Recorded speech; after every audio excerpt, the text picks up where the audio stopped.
ராணிப்பேட்டை மாவட்டம் ஆற்காடு 30வது வார்டு கிளை பஜாரில் இருந்து ஏரிக்கரை வழியாக கஸ்பா செல்லும் சாலை கடந்த 7 மாதங்களுக்கு முன்பு சீரமைக்கப்பட்டதாகவும் அதிலிருந்து சாலை குறுகி இருப்பதால் 2 வாகனங்கள் ஒரே நேரத்தில் செல்ல முடியாத நிலை ஏற்பட்டுள்ளது. இதுகுறித்து பலமுறை ஆற்காடு நகராட்சிக்கு மனு அளித்தும் இதுநாள் வரை எந்த நடவடிக்கையும் எடுக்கப்படவில்லை என அப்பகுதி மக்கள் குற்றம் சாட்டி வருகின்றனர்.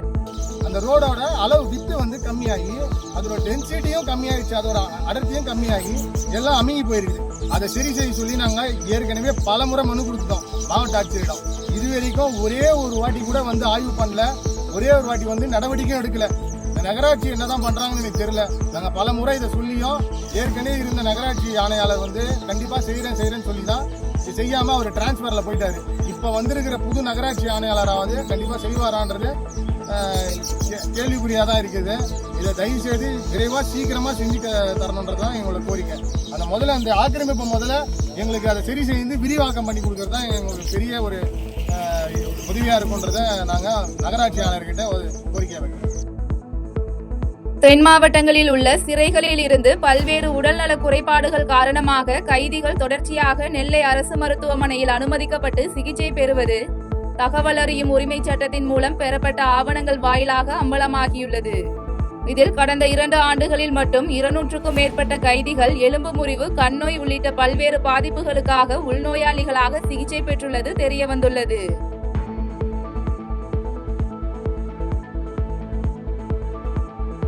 நாமக்கல் மாவட்ட ஆட்சியர் அலுவலக வளாகத்தில் 9 அம்ச கோரிக்கைகளை உடனடியாக தமிழக அரசு நிறைவேற்ற வலியுறுத்தி வருவாய் சங்கங்களின் துறை கூட்டமைப்பினர் கண்டன ஆர்ப்பாட்டத்தில் ஈடுபட்டனர்.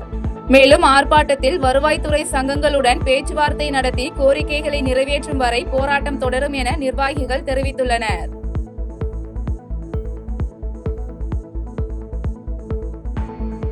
வேலூர் பழைய அரசு பென்லன் மருத்துவமனையில் ஒப்பந்த பணியாளர்களாக பணிபுரிந்து வரும் தூய்மை பணியாளர்கள் மற்றும் பிற ஊழியர்களை ஊக்குவிக்கும் வகையில் அரசு மருத்துவமனையில் பணிபுரியும் ஆண் செவிலியர் வினோத்குமார் என்பவர் தனது 1 மாத சம்பளத்தில் பட்டாசு மற்றும் இனிப்புகளை வழங்கியுள்ளார். ஆண்டு முழுவதும் ஒப்பந்த பணியாளர்களாக வேலை செய்து வரும் கடின ஊழியர்களுக்கு ஊக்குவிக்க யாரும் இல்லாததால் அவர்களை ஊக்குவிக்க தன்னால் முடிந்ததை செய்ததாகவும் அவர் தெரிவித்துள்ளார்.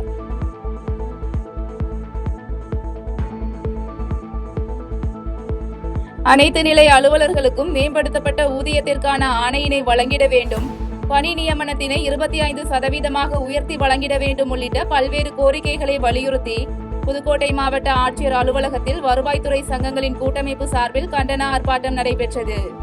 இதில் 200க்கும் மேற்பட்டோர் கலந்து கொண்டு தங்களின் கோரிக்கைகளை நிறைவேற்ற வலியுறுத்தி முழக்கமிட்டனர்.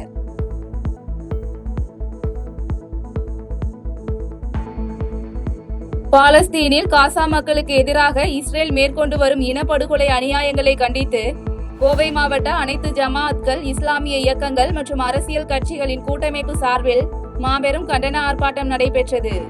ஆர்ப்பாட்டத்தில் பாலஸ்தீனில் நடைபெறும் அக்கிரமங்களுக்கு எதிராக ஒவ்வொரு மனிதநேயம் கொண்டவர்களும் தங்கள் எதிர்ப்பை குரலால் பதிவு செய்ய வேண்டும் என வலியுறுத்தப்பட்டது.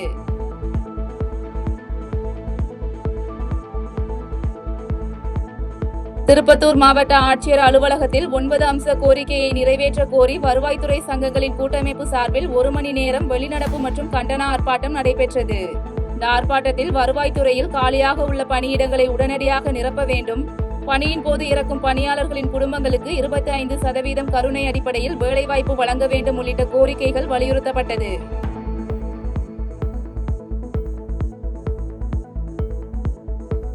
அறுபத்தி 4வது பிறந்த நாளை கொண்டாடும் தேனி நாடாளுமன்ற தொகுதி உறுப்பினர் தங்க தமிழ்ச்செல்வன் தனது பிறந்த நாளை ஆண்டிப்பட்டி பேரூராட்சியில் பணிபுரியும் 120க்கும் மேற்பட்ட தூய்மை பணியாளர்களுடன் சேர்ந்து கொண்டாடினார். அப்போது தூய்மை பணியாளர்கள் ஒவ்வொருவருக்கும் ரொக்கப்பணம் மற்றும் வேட்டி சேலை வழங்கிய தங்க தமிழ்ச்செல்வன் கறிவிருந்தும் அளித்து மகிழ்வித்தார்.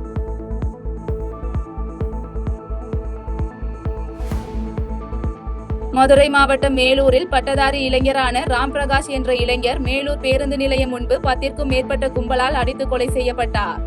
இந்த சம்பவத்தில் தொடர்புடைய குற்றவாளிகளை முழுமையாக கைது செய்ய வலியுறுத்தியும் இறந்த ராம்பிரகாஷ் குடும்பத்திற்கு இழப்பீடு வழங்க வலியுறுத்தியும் காவல்துறையை கண்டித்தும் பொதுமக்கள் கண்டன ஆர்ப்பாட்டம் நடத்தினர்.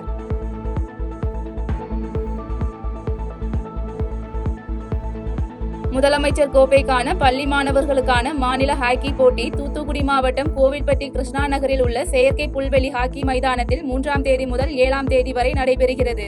இந்த தொடக்க விழாவில் மாவட்ட ஆட்சியர் இளம் பகவத் தலைமையில் அமைச்சர் கீதா ஜீவன் பங்கேற்று போட்டிகளை தொடங்கி வைத்து பார்வையிட்டார்.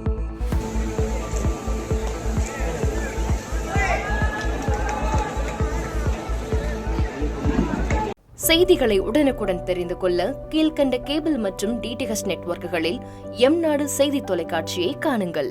பாதகம் செய்பவரை கண்டால் நாம் பயம் கொள்ளலாகாது பாப்பா. மோதி மிதித்துவிடு பாப்பா, அவர் முகத்தில் உமிழ்ந்துவிடு பாப்பா.